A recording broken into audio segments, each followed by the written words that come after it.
Hello everyone, I'm Elizabeth Shaw and this channel is all about the narcissistic personality disorder to give you more understanding of the people you might be or have been dealing with in your life, how to handle them if you cannot go no contact, and ways to recover from narcissistic abuse. This video is if you are wondering if you are really dealing with a narcissist. So many of us hit a moment within our lives. I like to call it the light bulb moment, when we've been walking around in a trance, often knowing something isn't quite right, yet too busy questioning ourselves or making up excuses for other people's negative behaviours, trying to help those that are damaging to our mental, physical and emotional health without even realising it. Then something clicks and we realise that their treatment, behaviour and actions towards us are not right. That light bulb moment.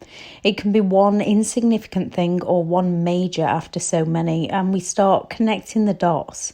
Then we might stumble across the word narcissist, not knowing enough, yet knowing some. A lot of us might question, am I the narcissist? First, if you ask yourself this question, the answer is usually no. Then remember, whatever you did was either to protect yourself from harm or to help them. It was with good intentions. You can see other people's perspectives. You feel guilt and remorse. You have empathy and can put yourself in another person's shoes. All qualities a narcissist is missing. If the narcissist in your life is a friend, co-worker, boss, relative or partner, you might discover one or both of your parents are, so you've walked around attracting them, believing and accepting their behaviour as normal that you should have never accepted. It's confusing on so many levels. Long-term narcissistic abuse actually causes brain damage. It shrinks our hippocampus in our brains, which houses our memories, making it hard over time to remember the simple things. It grows our amygdala, which houses our emotions, and when surrounded by negative people, those negative emotions grow horrifically. Working on learning new things helps our hippocampus grow back to normal, and working on handling our emotional health while staying away from negative, toxic people helps our amygdala go back to the normal size, looking for the positives and finding the things to be grateful for. Gaslighting is a psychological manipulation to distort another person's reality and is a hideous form of mental torture, making the target find it increasingly difficult to know their own realities and their own truths. Writing it all out to gather your thoughts and reclaim your reality helps. Also, talking to those who have lived it and understand you, so you know you're not alone and your feelings are normal and they are rational.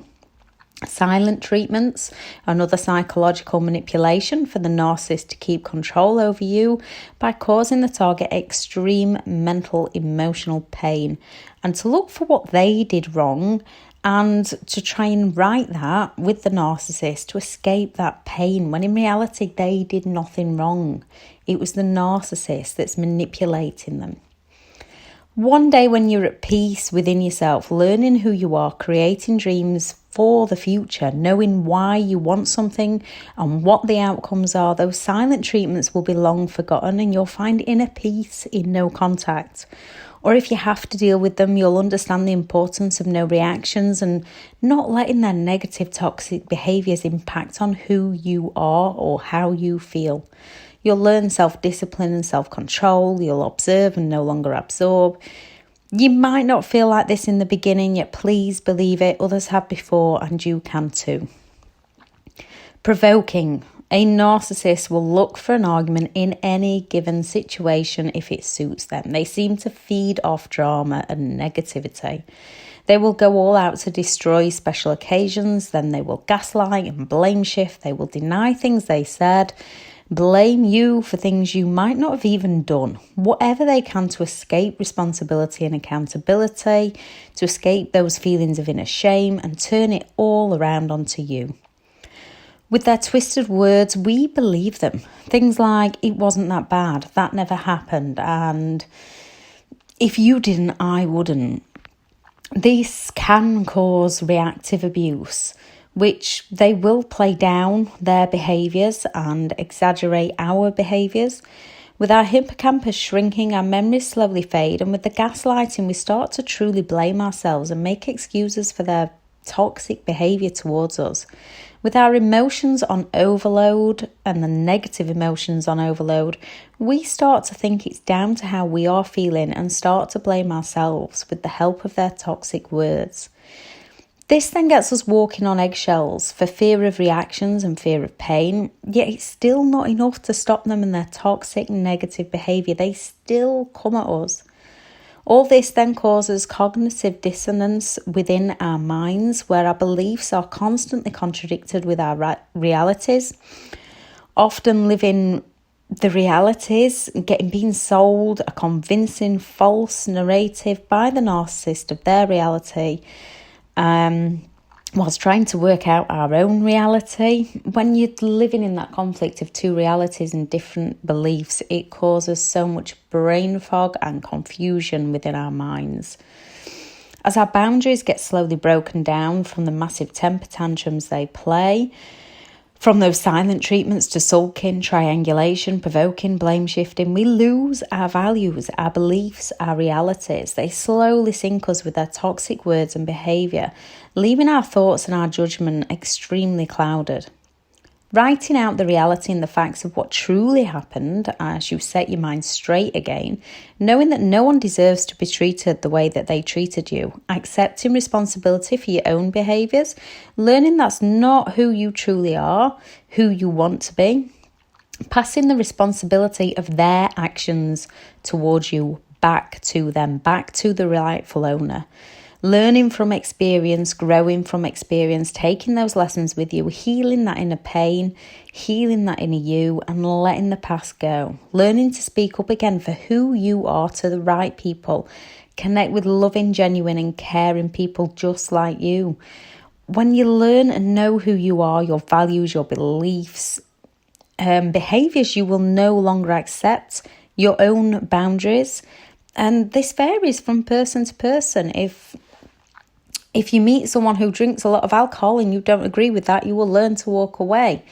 If you don't agree with it, full stop, you'll just walk away from people, full stop. If you don't mind people having a drink, you'll accept. You will learn that their behaviour is for them, and as long as it doesn't impact on your life, that's okay. The right people will then enter your life. You'll learn to trust those instincts and not the poisonous words of others. With their triangulation, we often are left isolated with only them to turn to for reality checks. They will lie about what they say about you. They will lie to others about what you've said about them. Or if they're telling you a story that someone's told them about you, if you speak up about it and defend yourself, the narcissist will go and tell the third party everything that's been said. The narcissist will happily divide and conquer people. Or it's all about gaining control. Reaching out to those who might have tried to warn you, finding the courage to just do it, stop overthinking it. What's the worst that could happen? They reject you. They're not in your life right now. You'll be fine without them. If they cannot forgive you or at least try to understand what truly happened, they are not for you. Yet chances are the best will happen. They cared enough to try and warn you. They will care enough to walk with you. And please forgive yourself for allowing yourself to cut people out. Self-isolation through manipulation is a normal response. Let any remorse or guilt go. It eats into your present. Talk it out, grieve. Forgiveness is for you first, and then you can let it go. It'll not serve your future. The negative needs leaving in the past so you can start finding the inner joy and happiness to create the future of your dreams. Whatever those dreams are, they are for you. We end up trauma bonded from all those highs and lows, the highs releasing dopamine and the lows releasing cortisol, meaning we become addicted on a subconscious level.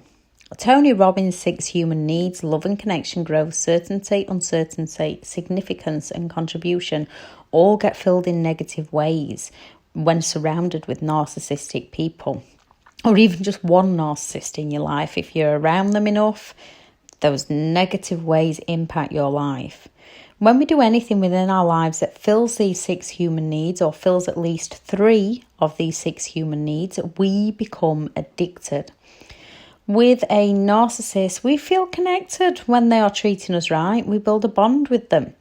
You feel connected when they're in your face angry at you. We feel love when they're idolizing us. Growth short term when they're selling us false dreams. Certainty they are around. Uncertainty as we never know who they're going to be or when they're next going to disappear. Significance and contribution when we are doing our best to help them, not knowing that we are sinking ourselves. Reconnecting to positive things to break negative addictions. You have to know why you must do it. Know why the negative addiction is no longer serving you and find something that you love doing for you, that's positive, that will serve you. Whatever that is for you, reading, writing, dancing, singing, yoga,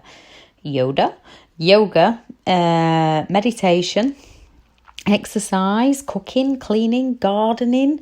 Find something that you are passionate about to give you that get up and go, to keep you busy. It's okay to not know what you want right now. Just keep trying new things until you find the ones that help you become happy.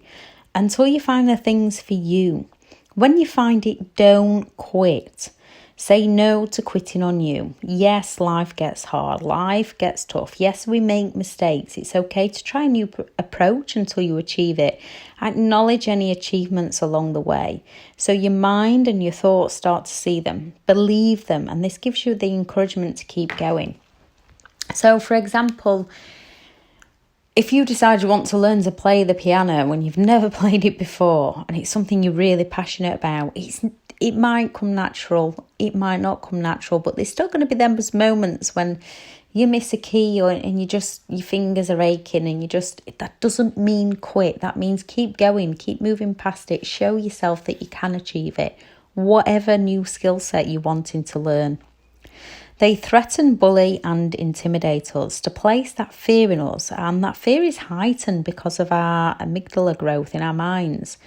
Fear from, I wouldn't do that if I was you, threats they'll take the children or harm family members, destroy your job, tell you no one will ever love you, the gaslighting of you're insecure. Whenever you speak out about your instincts, and it is your instincts, trust in those instincts, they know what they are on about, even when your mind does not. You are crazy, you'll never be nothing, you'll never have nothing, you're not good enough, and all the rest of the toxic, negative words they throw at you that are all wrong. They're all to make themselves feel better. You are good enough, you are worthy, you are not crazy, you will be something, you will have things, you will work on you and recover. Most people who threaten don't always carry out those threats. They act on impulse if they're going to do something. Do what you need to do to keep yourself safe, protective orders, etc. But don't let that fear stop you. If you're leaving them, don't let them know, or make sure you've got plenty of good people around you. You don't know how they will act, so focus on getting out safely and then focus on keeping yourself safe. The narcissist slowly takes us down, destroying our thought process so we can no longer think straight. Believing how we feel isn't normal when it actually is normal. With what you are living through or what you've lived through, it is a living hell. They will sell you a dream to deliver you a nightmare. They take our dignity, self-confidence, hopes and dreams. Then when they've sunk us, they up and leave, often returning to take more from us just as we're starting to rise again. Or if they are still with us, they will play nice for a short time to pull us back in, just to unleash the not so nice upon us again. They have 2 faces, the admiration face, where they want all the praise and all the compliments. This is when they play nice. And then there's the envy face, when they tantrum and are hurtful on so many levels as they seek to destroy. Both faces are all about meeting their own needs, never about you. Both faces are about manipulation to get control. So start small and dream big to build your confidence back up.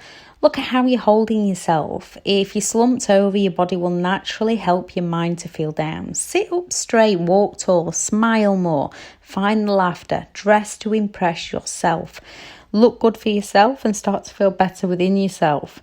Don't worry about judgment from others. That's not for you. The only person you want to impress is yourself. Anxieties and CPTSD all need working on to create a happier, healthier you. The smear campaign. No one throws a bigger tantrum than a narcissist who's losing control of someone else's mind. They will go all out to ruin those who dare to walk away from them. Now, not all do this, but most do this.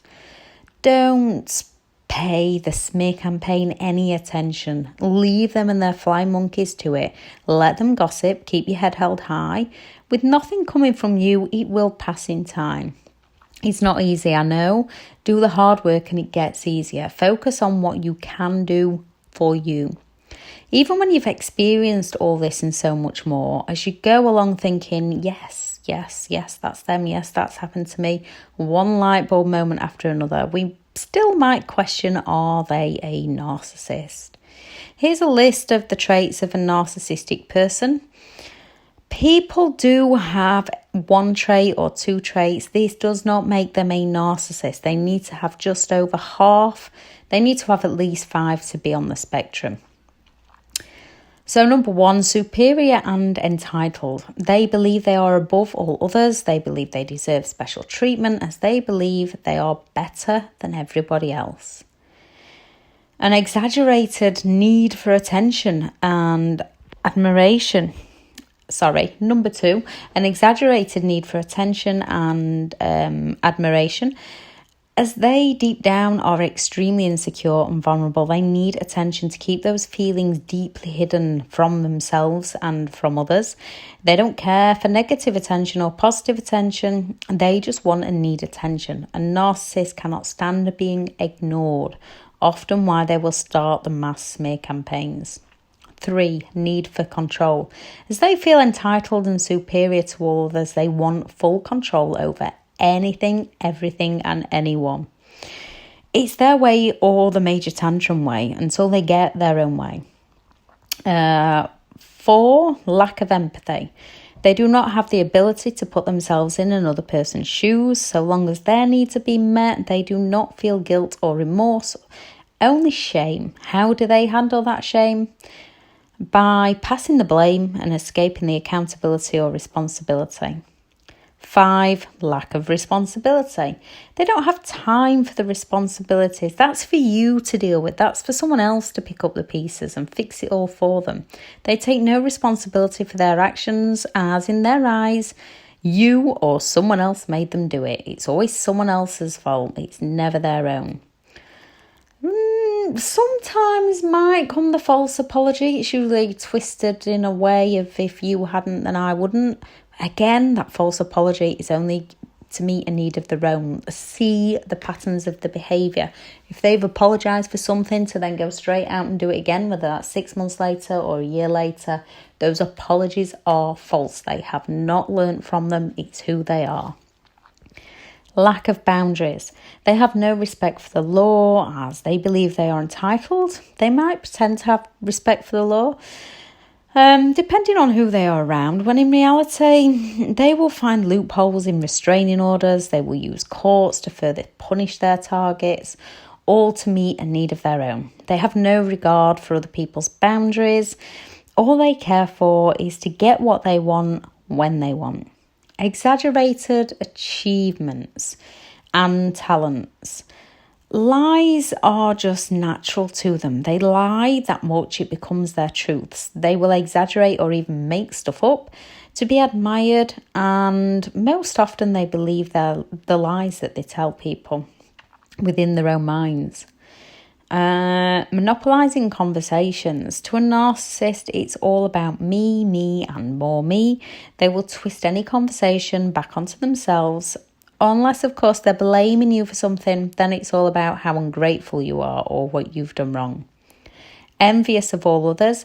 They want power and control. They are extremely envious and jealous of others, most often putting others down to build themselves up. They believe others are envious of them. So think about what they were like when you were out with other people. Were they polite? Were they respectful? If they were kept waiting for things.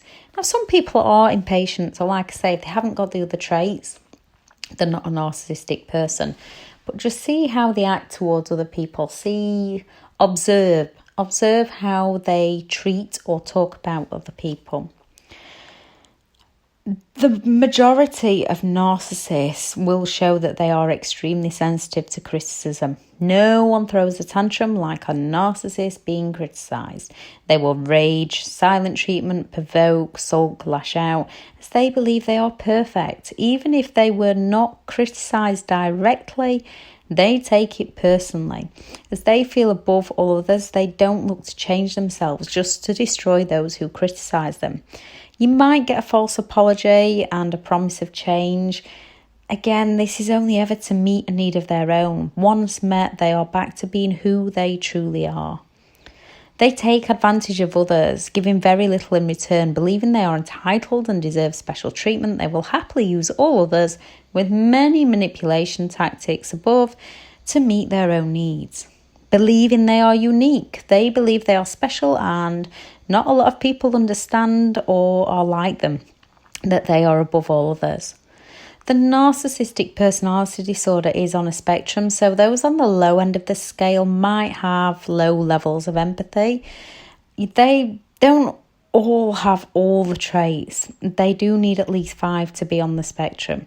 Those who have them all are more dangerous, so you need to get as far away as you can and go no contact. Others, you can manage your time around them. No matter who the narcissist was or is in your life, they will always be stuck on a pattern of repeat, destroying their inner selves and those around them. You can learn to walk free from the drama. You can learn how to disarm them, or you can go no contact. You can learn exactly who they are and what they do. You can learn to find your goals and your dreams and your happiness, heal from the pain, let go of the guilt and the trauma. It is a massive learning curve, and sometimes it's hard. Some moments it's easy. Then those hard moments hit. Look for what you did in those easy moments and keep going. Never give up on you. Anything is possible if you keep working on you. You're allowed to take a couple of steps forwards and a couple of steps backwards and a couple of steps to the side. Just keep focusing on how far you have come. Keep growing and keep going.